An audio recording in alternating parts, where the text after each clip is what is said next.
I wanted to talk about the importance of meditation, or at least the importance that I place on meditation.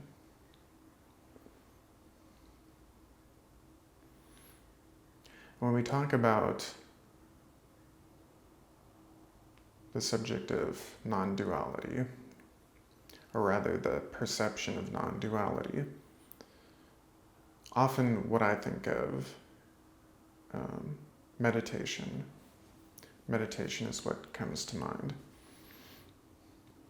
Because for me, meditation is the most practical pursuit of exploring non-duality. We can talk about it, and that's good, that's interesting, and we can get to many different places through discussion, and I think it's important. And I think it's also a powerful form of introspection, especially when we're having the discussion with actual other people, because we can get their perspectives and compare them to our own, and often we can get insights. But meditation is no less important, and perhaps more important. Meditation is a powerful form of introspection.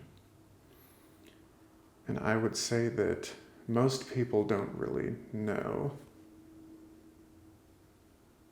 how powerful it is. The self is immeasurably deep, and when we meditate, we are taking our attention inward to explore that.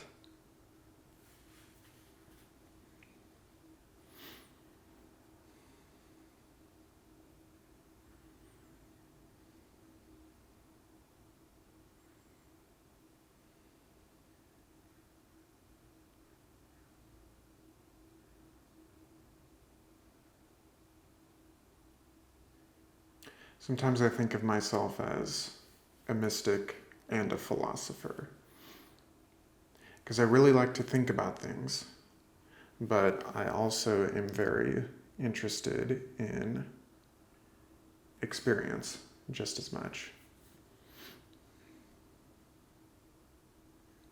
And that's what a mystic is, someone whose spiritual and philosophical insights are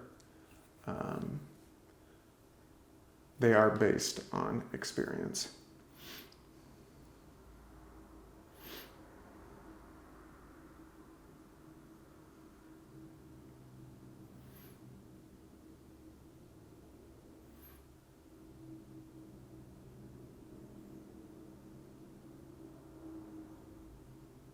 But don't get too attached to the words.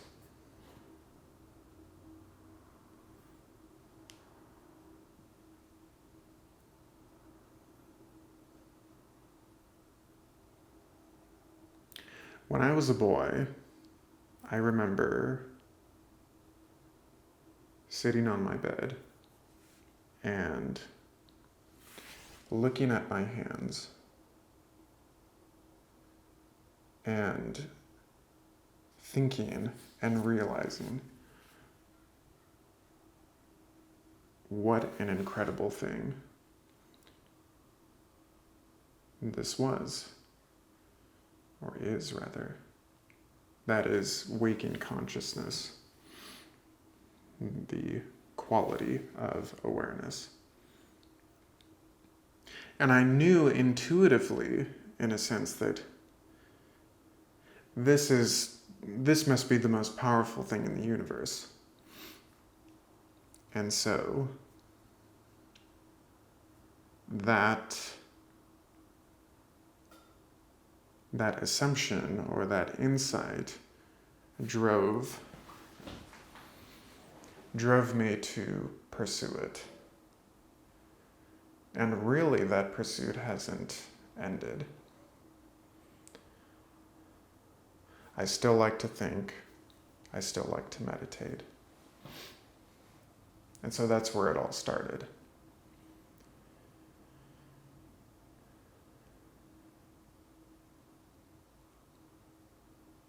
Now we can have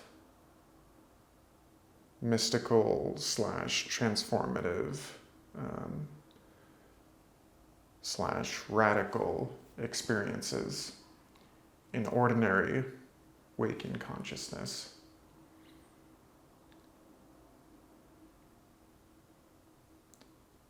You know, while we're doing the dishes, for instance, you know, just normal stuff. However, meditation potentiates these experiences, the radical experiences that transform our view of reality.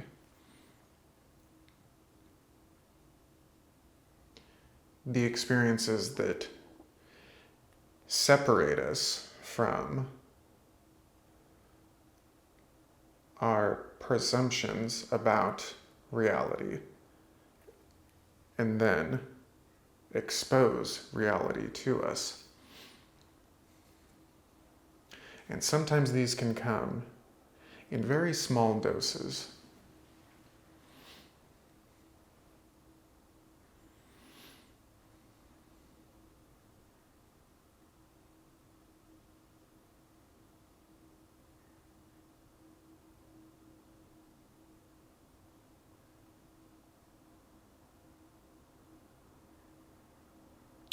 I think in the West, the best word we have is an epiphany.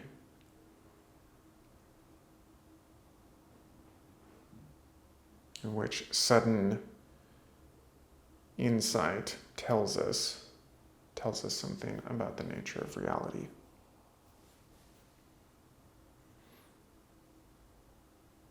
Might not be a perfect word, but it's close enough, I guess. But there are other experiences that are, you see, the mystical / spiritual / transformative, whatever you want to call it, these experiences, they're scalable. So you have the very small experiences that occur in everyday life. These are normal occurrences that happen that reveal something to us about reality, about our daily life, about information in our daily lives that informs us about things that we need to do, things that are happening, things like that. But it's very scalable. So as you move up the scale, the intensity of the realization, or the grandeur of the realization, increases.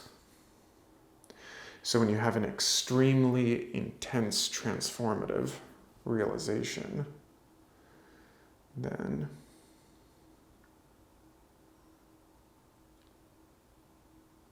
it sort of feels like the ground underneath your feet has just been removed from under you.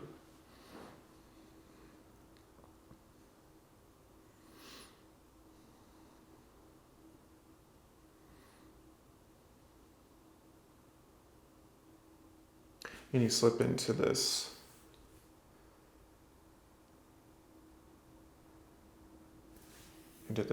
timeless dimension.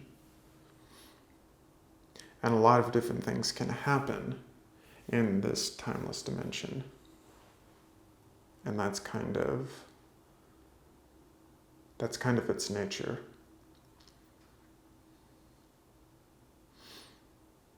So people ask, what is enlightenment like? Well, you can't describe it, because ultimately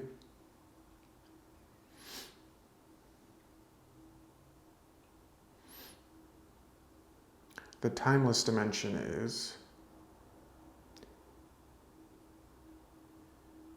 it's intrinsically connected to who we are, and who we are is, in some sense, pure potential, pure creativity. Transiently existing as a human form.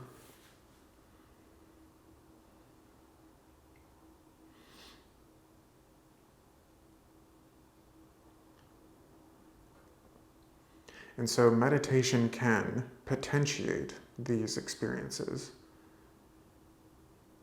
can provide us glimpses into this timeless dimension.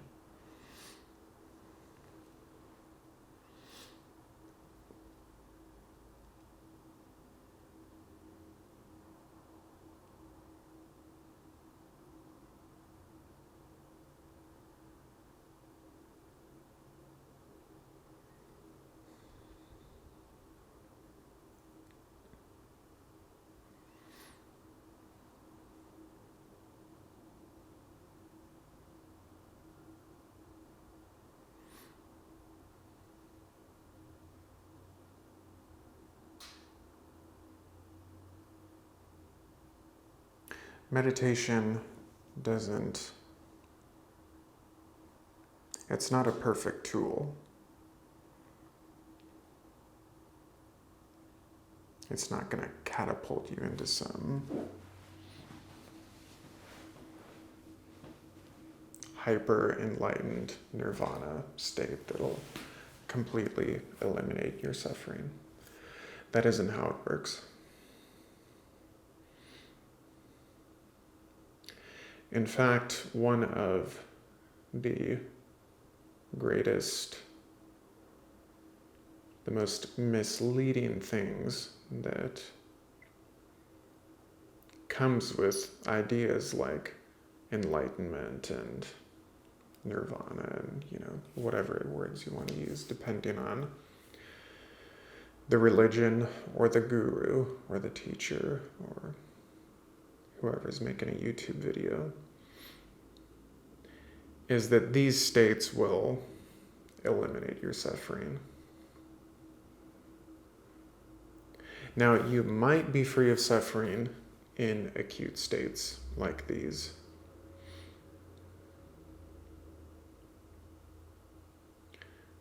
But suffering and pain continue.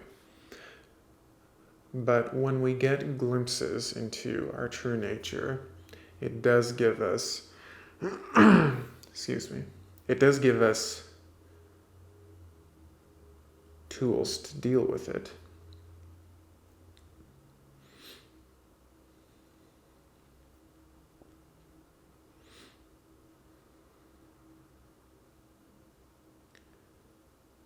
I value meditation because,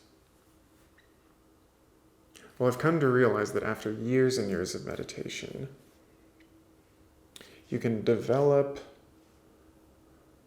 what could be described as a channel or a groove in your field of awareness, so that when you sit down to meditate, you close your eyes and you settle into silence rapidly and effortlessly. This is something that deepens in time. So a lot of people get very impatient with meditation. It's not something that usually happens overnight. But if you develop a habit, then you can develop these deep channels within yourself that allow you to settle relatively effortlessly. And a teaching can help. It can accelerate the process.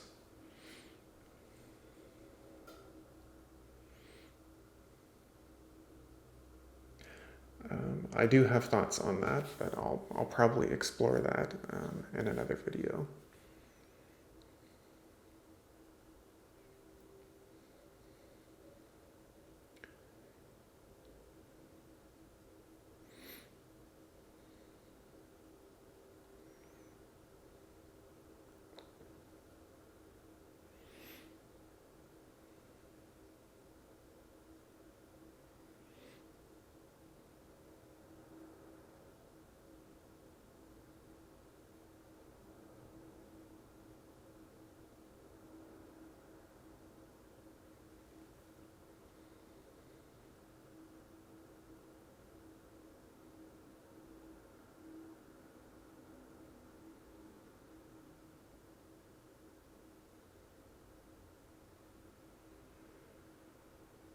So there's a dual purpose in meditation, which is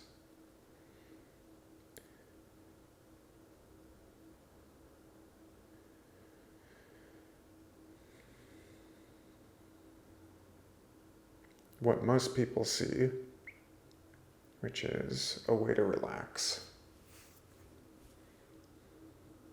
a way to de-stress, which it is, but that's only half of the purpose. And then the other purpose, which is no less important, is the purpose of introspection. It's to focus our attention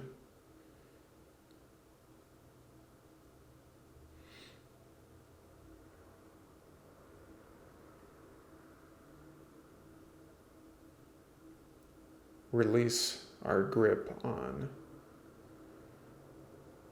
what we have presumed to be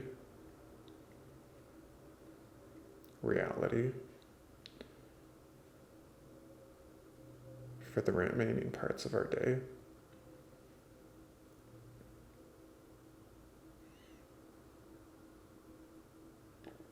And not to reject it, but to see that,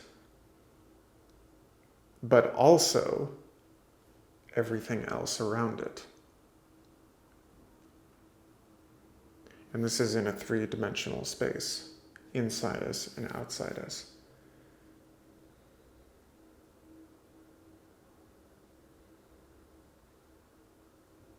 It's an expansion of consciousness.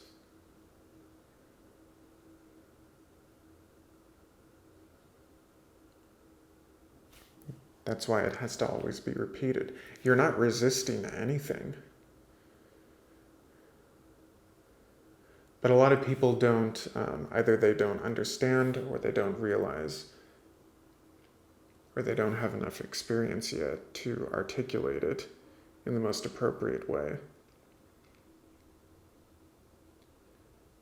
It's an expansion of consciousness because we're seeing what we're already seeing, and sometimes that can be stress and pain and all sorts of other thoughts and emotions.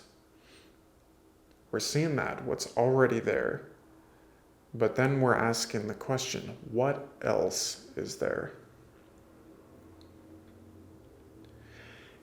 And oftentimes what happens is when we expand our consciousness, it transforms the appearance of what we were already looking at to begin with. So if you have a painting and you're looking at it through a keyhole, and you see maybe a few colors and some texture in there, it is what it is. It is what you're seeing. But if you expand your perception of the painting from just what you see in the keyhole to the rest of the painting, suddenly what you were just looking at is now incorporated into a greater perception. It doesn't discount the original perception, but now it's part of something so much bigger. Now take that, the two-dimensional example of a painting, and add a dimension to it.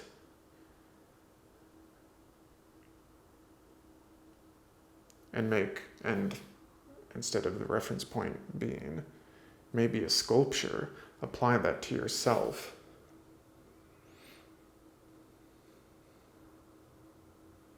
It's an expansion of consciousness. Resistance is irrelevant.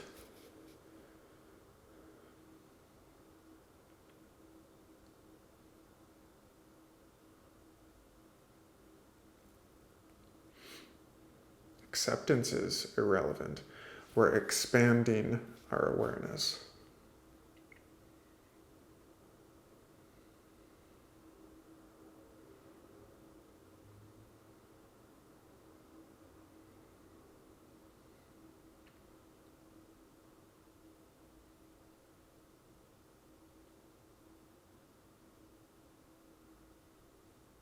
And if the realization is particularly deep or profound,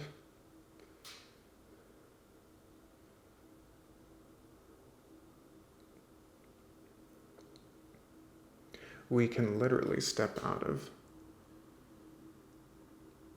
the meditation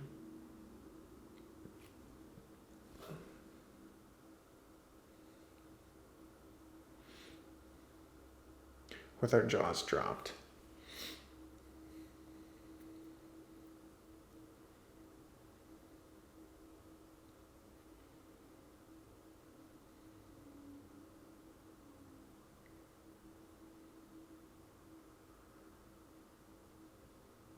Because now we've discovered the true relationship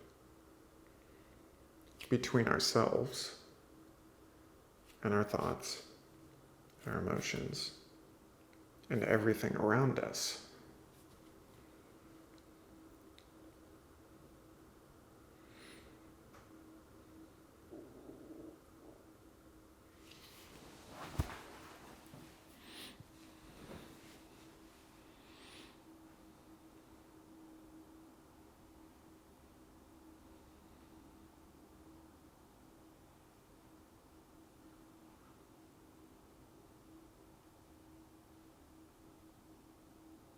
We remember who we are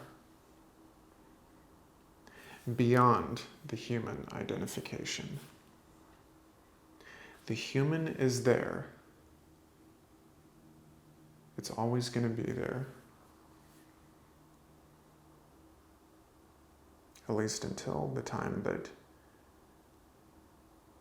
your physical body becomes non-functional. But it's always going to be there.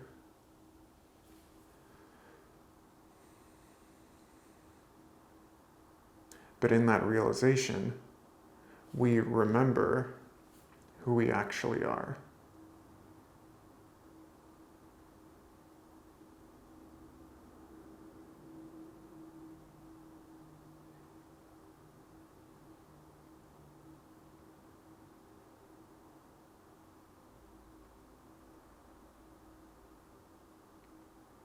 And what we remember